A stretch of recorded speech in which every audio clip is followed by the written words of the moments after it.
Hey, what up? It's Chloe Bear. Thanks for coming back to my channel. Today we're going to talk about what I spent my money on in December 2020. And I know you're probably thinking like, isn't it February 2021 now? But I actually took a break at the end of the year, if you haven't watched all my other videos talking about the break.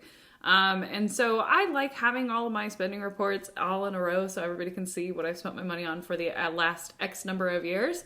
So I'm gonna do it even though it's late. And I'm stoked to talk about it. But before we talk about what I spent my money on in December 2020, I'm gonna need you to hit that like button and hit subscribe, and then we'll get started. There's Logan. Logan, hello. She came running. She knew it was time. Come here. Come here, let's say hi. Oh, she said hello. She said hello, hello. Are you saying hi? Yeah, she's like, Mom, I need you to pay attention to me. I need you to pay attention to me. So, Logan also would like you to hit that like button and subscribe. Please, say please. Oh, thank you, thank you, thank you. So I think it's pretty safe to say that December is generally an expensive month for most of us because of the holidays. And while mine was definitely expensive, it wasn't nearly as expensive as November was for me. And that's mostly because I do all my shopping for the holidays pretty early. So not only that, in November, I also had to pay for things like my boyfriend's birthday, and I did all my Christmas shopping then. So this month is still pretty expensive, but not nearly as bad as November 2020. The cool thing about December is I was able to save about 53% of my income.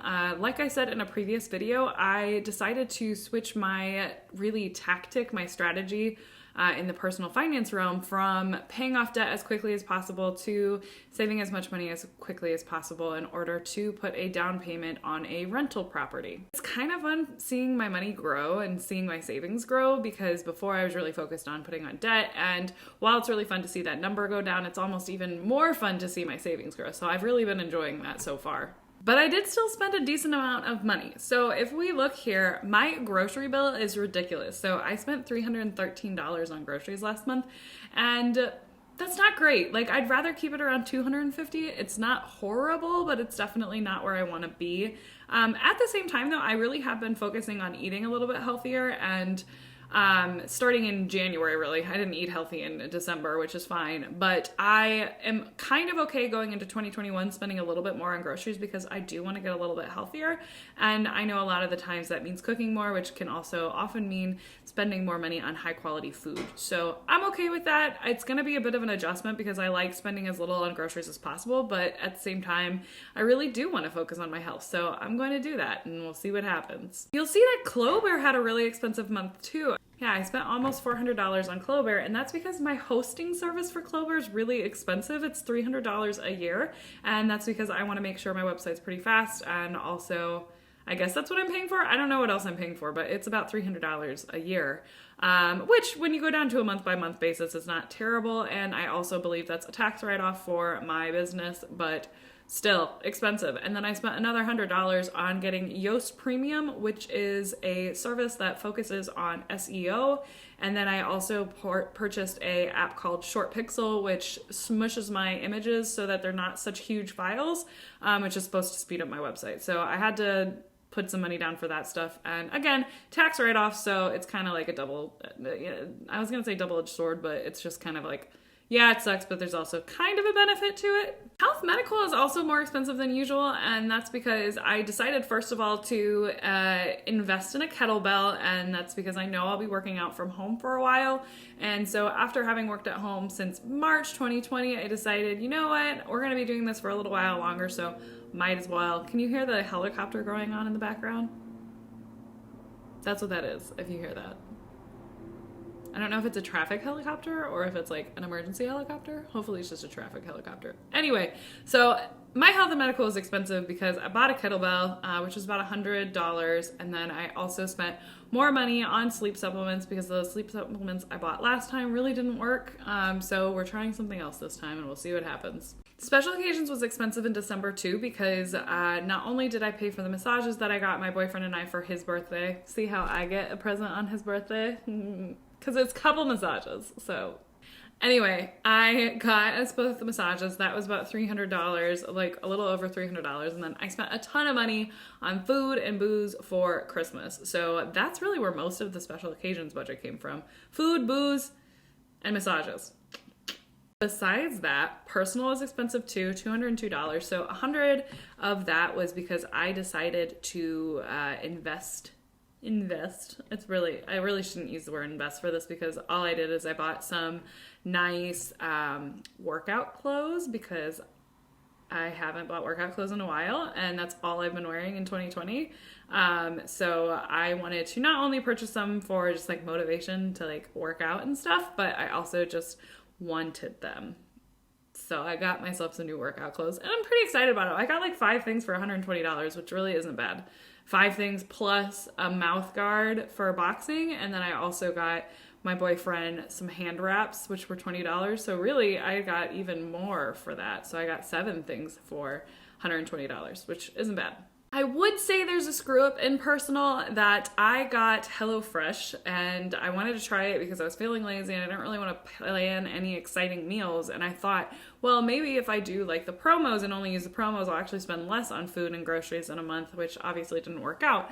But I got it, and I didn't realize one of the meals that they sent me, it said like soy pork bowl. So I thought the pork was made of soy, like a fake meat. And then when I got it, it was literally just pork and like soy sauce. So I was pretty disappointed. So I won't be using HelloFresh. It really wasn't I'm not the right customer for it. So lesson learned. I won't do that again. Besides personal, I also spent quite a bit of money on my entertainment. And that's because, like I have said in a couple of different videos, that towards the end of the year in November and December, I really didn't focus so much on sticking to my budget and being super frugal. Instead, I just decided for the last 2 months of the year, I'm going to enjoy myself. I'm going to increase my budget for entertainment, personal, and some of those special occasion categories. And it was nice. I didn't really need to worry about money, and I've worked really hard to get to where I am, so it was kind of nice to loosen the reins for a little while. Now, as I'm filming it, it's January, and I have tightened up the reins again because I don't want to, overspend. I still want to stick to my goals, so that is continuing, and I'm back on a real budget. My entertainment expenses were high though, because a lot of the money was spent on things like food, ordering out, getting dinner for my family. I also, a lot of that, I think over $80 of that, $350 was from a bunch of different ingredients for baking Christmas cookies. So I made 5 different types of Christmas cookies this year, and that adds up when you don't have those kind of ingredients on hand. And a lot of them had special ingredients that, I wouldn't have except for when I make Christmas cookies. So a lot of that expenses came there, which, it is what it is, and I'm okay with it. As you'll see too, I put $1,600 in my emergency fund, which is great. So now I have a fully funded emergency fund. For me, a fully funded emergency fund is having 3 months of emergency expenses, and I have almost 4. So I'm feeling pretty good about that. And then I also spent a little bit more on the dating side. I spent $150, and a good chunk of that was from purchasing tickets to the Blueprint to 2021, the best year of your life, or whatever, I don't remember what it's called, but it's from Mac and Cheese Productions, which is the company that I Can't Budget through, and it was really nice. So on January 1st, my boyfriend and I attended this virtual workshop where we, instead of making vision boards, we made blueprint boards. And the difference between a vision board and a blueprint board is a blueprint board says how you're going to get what you want, not what you want like a vision board. Instead, it shows you how you're going to get what you want. And it was really nice. I made a couple of vision boards in that workshop. I only made one, but I have one for Clover. I have one for my health goals. And I'm considering making another one just on like personal growth goals, but it was really nice. And it's a nice thing to have that reminder all of the time. And it's something my boyfriend and I really enjoyed doing together. So that was one of the expenses, and it was really fun, and I'm glad we did that. Besides that, a lot of standard stuff. So I made a $30 donation to the Black Lives Matter organization, and then I also made almost $700 payment on my debt. And then in addition to that, I have a new category, and that is the home fund category. So like I mentioned earlier in this video, I am actually no longer focusing on paying off my debt early. Instead, I'm focusing on saving up to buy a rental property because I really do want to focus on building wealth rather than just being debt free. To me, being debt free is great. It's awesome. It's so good for so many people, but my debt interest rate is so low. It's at 3.5% that it really just doesn't make sense for me to pay it off early if I want to focus on building wealth, which I do. I'm young enough now where I feel like I can take some risks.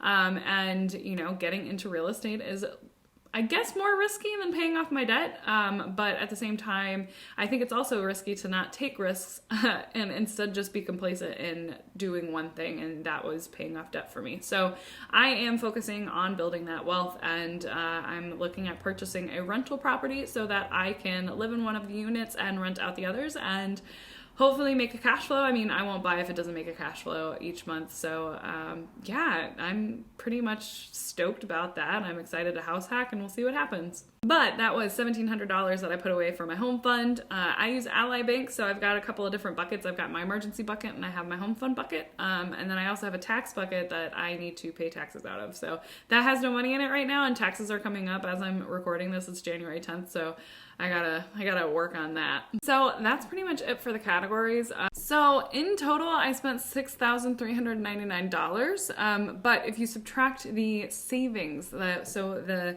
$1,700 for my home fund and $1,600 for my emergency fund, and you also subtract the debt payment, which was $671, I really only spent about $2,348 if you subtract those things. And the total amount of money that I saved was $3,380, which is a lot for 1 month. And that means that I saved 53% of my income, and I spent only 37% of my income, which is pretty great.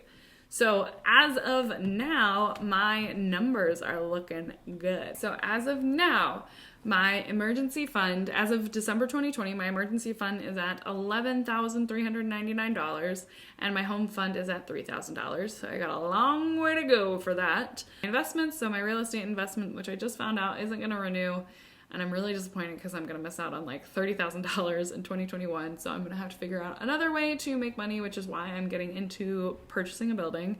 But my real estate investment is sitting at $52,700, and my 401k is sitting at $70.3 thousand, which means my total savings is at $137,399. My total debt is at $29,258, and that means my net worth is at $108,141. So $108,144. Big numbers are really hard to say, says the English degree and Spanish degree. So, but let's just take a look at that. I have a 6-figure net worth. I don't know what that was, but I'm excited about it. So I'm really excited to see that kind of growth happening. For my January 2021 goals, which you're probably watching this in February, so it's already past that. I am looking to save $2,000 for my home fund. I am also looking to pay $5,500 for my taxes. I said that really weird. I'm looking to pay $5,500 on my quarterly taxes. And I'm hoping to only spend $150 on entertainment and only $100 on dating. I want to spend less just because I was such a lush in November and December that I want to make sure I'm kind of resetting my spending and not going to continue the pattern of overspending. And then my boyfriend and I decided we're going to try to eat out only every other week. So I'm really cutting back on eating out, which is good. I used to only eat out like once a month. So I'm trying to get back to that because ever since he and I started dating, we've kind of been lushes when it comes to eating out just because it's something fun to do together. But instead, we're going to try and focus on just saving money and cooking at home. So we'll see what happens, but thanks for watching, and if you have any questions, let me know, and if you're doing any kind of goal setting for 2021, let me know what your plan is for the year, and I'll be sure to respond. So thanks again, and I hope you have a good one. Bye!